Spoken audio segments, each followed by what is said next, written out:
Highlands, I think, is of great importance because of its location. It's a fantastic small town, gives people a chance to really get back to nature, wonderful amenities, fantastic golf, fly fishing, hiking, camping. It's a wonderful escape for people. We're 2 hours from Atlanta to the south, to Greenville and Asheville to the east, and to Knoxville, Tennessee in the west. As you traverse up Culinary Gorge along Highway 64 between Franklin, North Carolina and Highlands, the Culinary Gorge is very unique because you've got waterfalls, you've got trout fishing, you've got cliffside lake, picnicking, hiking. There's just so much to see, and so much to see roadside. Culinary. It's a beautiful river that runs through our entire property. The headwaters start at our boundary at Wildcat Cliffs Country Club, and the river flows through the property all the way down through Highlands Falls Country Club. It then meanders its way down through Highlands, creating that beautiful Culinary Gorge. We've already been this morning to the oxen pull. We've taken our walk, we've been shopping, and now we're headed to the barbecue. We love Highlands. When the original builders of this building found the spot on top of the hill here on Oak Street in 1938, they said, this is the spot where we want to have the theater look out on the town. The Highlands Playhouse Board wants to have a full season that runs the gamut from musicals, serious play, comedy. The winter season is packed full of things to do. Scaly has the snow tubing and the ice skating, and the kids have a blast. The Bascom Louise Gallery was started back in the mid-'80s. A bequest was made by a family that got it started. The decision was made for the Bascom to seek a new home because it had outgrown its space. So we began a search and found this wonderful piece of property that's the Crane Stables property. It's been the stables in Highlands for over 75 years. And the old barn was very treasured by the people in the community, and they asked us to preserve it. So we have recreated it on top of the hill as our pottery and sculpture studio. And I met a person from Franklin named Wayne Yance who specialized in moving barns and rebuilding things. Wayne also had an opportunity to find out about this wonderful covered bridge, the Bagley Bridge from Warner, New Hampshire. It's the second oldest covered bridge in the United States. Literally, this whole bridge has been built by 3 people with the use of pulleys and ratchets, levers. When you come across the covered bridge and you come into the shaggy natural meadow, you really know that you're in a different world. When I come to Highlands, I feel like I've returned to something important, something simple, something pure. The Nature Center does all sorts of programs with kids, teaching them about the flora and the fauna of the area and salamanders and that kind of stuff. There's so many things for the kids to look at and touch. We read about these things in the books, and now we can come and see them in the museum. We love the trail out there. They get to just make their way. This area in particular is a temperate rainforest. The official elevation of Highlands is 4,118 feet. If you stand on top of Sunset Rock, you can see how we're settled in a little bowl in the mountains up on this plateau. What's so neat about it is the flora around here, the big trees, just all the plants that grow, and of course the cool weather. Visitors 200 years ago, what they saw when they moved through this area and how it's changed, and what's still here, those plants that they saw that we can still find here now.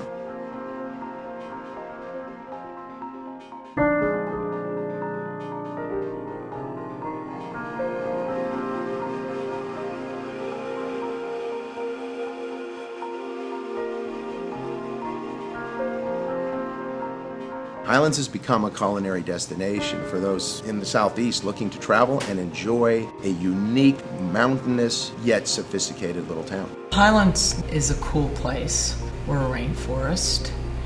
We have hiking trails, amazing golf courses, and 20 some odd restaurants.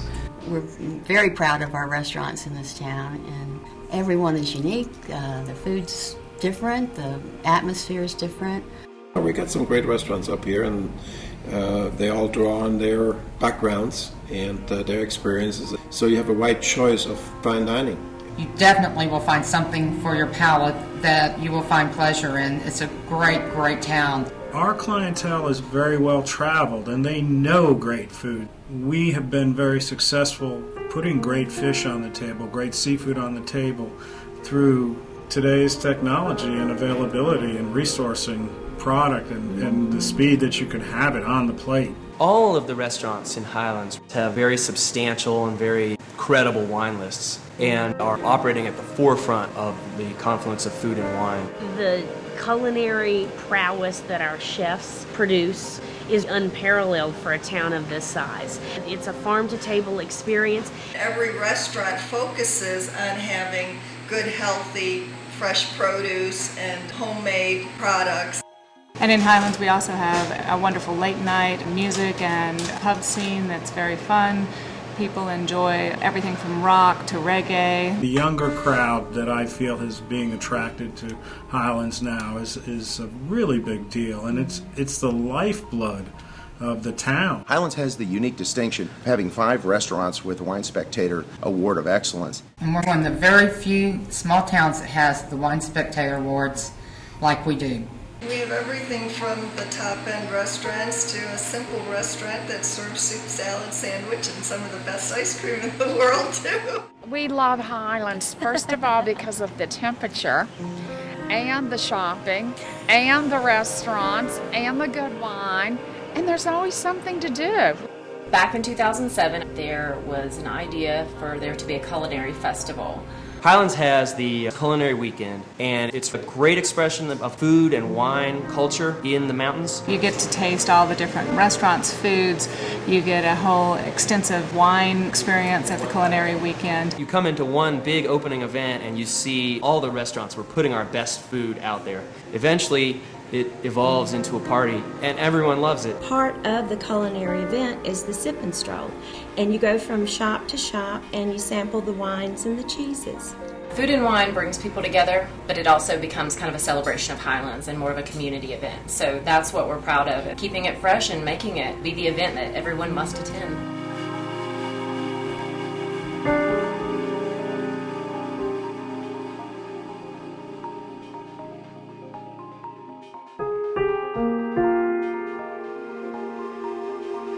Highlands is the home to the oldest rock in the world, Whiteside Mountain, which takes you 2,000 feet above the valley floor, overlooking 3 states. Experiences that drew people here 100 years ago are the same experiences that happen today. When they do get here, they want to stay. We have charming bed and breakfast. We have wonderful inns. I think the nice thing about all of the different lodging options in Highlands is that there's something for everybody. Whether you are a couple looking to get away from it all or you're coming with children, there is a place to stay where you'll feel comfortable. Historically, Highlands has always been a destination for bed and breakfast. It's paramount that the guest has a fantastic experience. That level of hospitality is still going on today. Highlands is unique. You have the elevation, you have the temperatures. You find this to be a healing environment. People say it was just what we needed, to be able to sit on the porch, to be able to listen to the birds. It was so peaceful. They have kids or grandkids and lives that just keep them very, very busy, and so they get to come here and spend a couple of days just being together.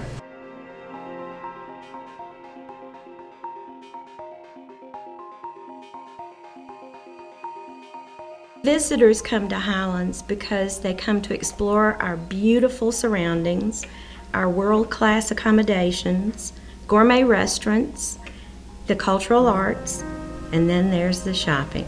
Every building as you walk up and down Main Street is just unique. And what you'll find inside each and every store in Highlands is also unique. Shopping is certainly a high point of everyone's visit here. Main Street and the surrounding streets that offer so many different shops. The merchants in this town are very friendly, and we love to have you come and visit us.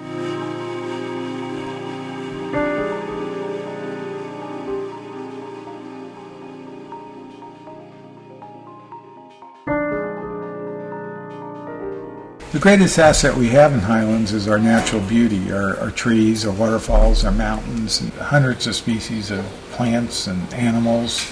There's nothing like Highlands anywhere in the world. Once they do find us, fall in love with us, they become second home owners. We've got everything from the small cabins, we have luxury homes, homes beside waterfalls. We have wonderful views here. There's a neighborhood for everybody in Highlands. You can be on a smaller size lot, a quarter of an acre, half acre, and still not see your neighbor because of the beautiful, lush, year-round foliage, such as the rhododendrons or the mountain laurel.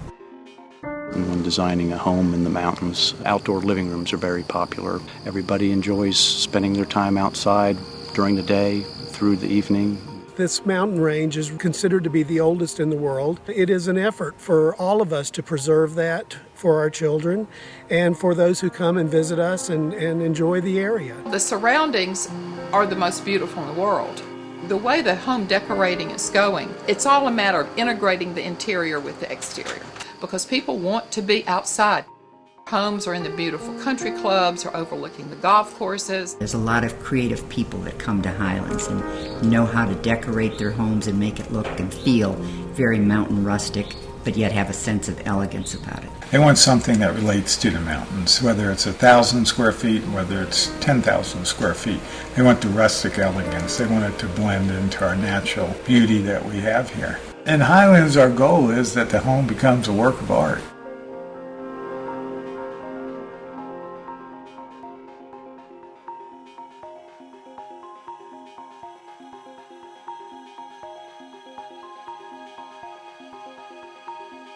Golfing in the mountains has just become wonderful and a huge attraction to the area. The golf courses have just been evolving and getting more sophisticated. The conditioning just seemed to get better and better all the time. Anybody of any level of play can come out and have a really enjoyable round of golf with all the multiple tee complexes, the generous landing areas. The greens are soft enough and receptive enough to accept shots for all the players and all their abilities so they can have a really enjoyable time. Well, my first golf experience was here in Highlands as a young boy back in the early 50s. Golf back then was far different than it is today because it was all walking.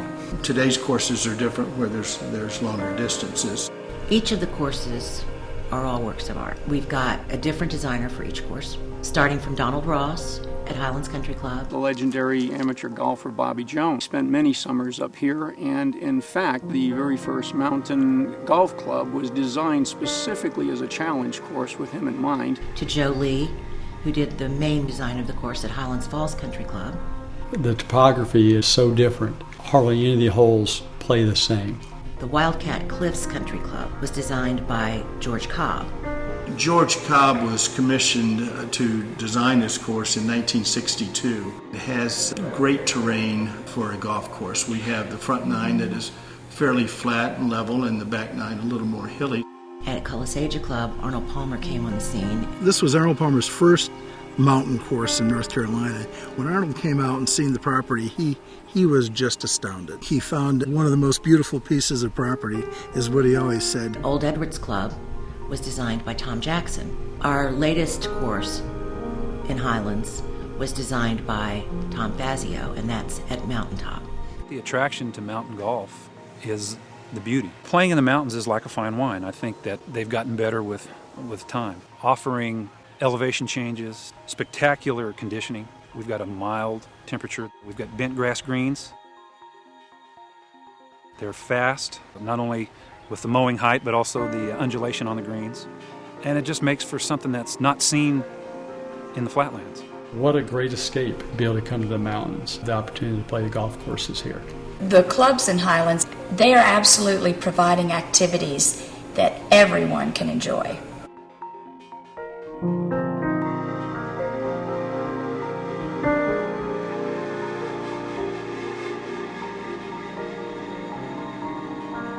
Families of all types come to Highlands. They enjoy having their kids and their grandchildren and all the different generations come to spend the time together. It's a really good gathering spot. Visitors 200 years ago, what they saw when they moved through this area and how it's changed and what's still here, those plants that they saw that we can still find here now. When the two founders came, they found more or less a primeval forest, but they carved the town out of that forest, and it's a botanical paradise.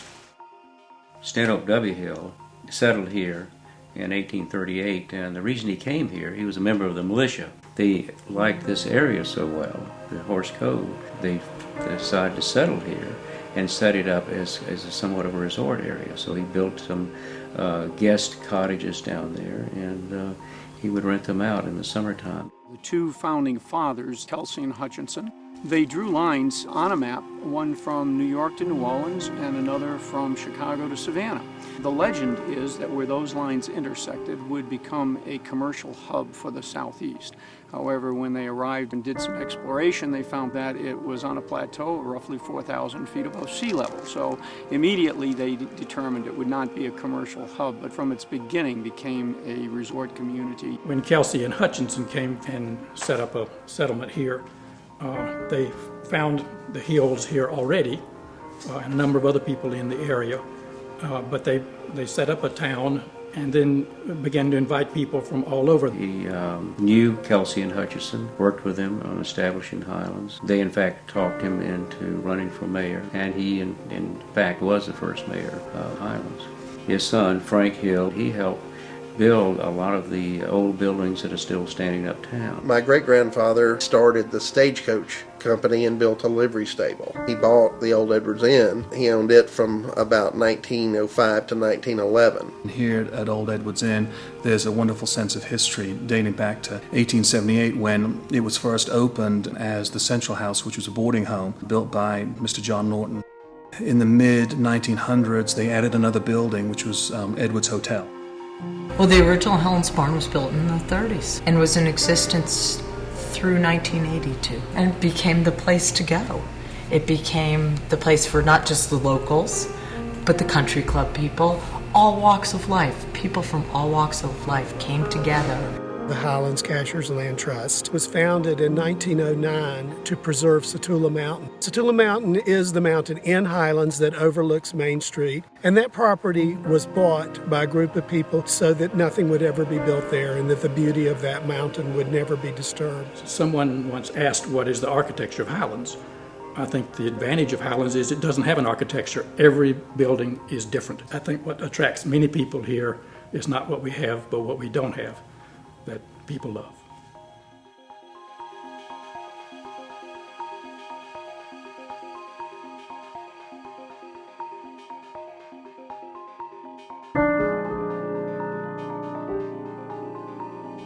I think we got some really great developments here in Highlands. Each development is trying to reach a different lifestyle. There's such a wide spectrum of activities in these different developments, from simple hiking trails. There are others that have outdoor lake adventures, kayaking, boating, swimming, fly fishing, some fabulous tennis facilities, health and spa facilities, croquet fields. Croquet has become a new and exciting game now. On up to magnificent golf courses. Some of the highest rated golf courses in the world are here in Highlands. There are a lot of kids clubs, spectacular holiday events, an opportunity for the families to get together and make a lot of memories for years to come.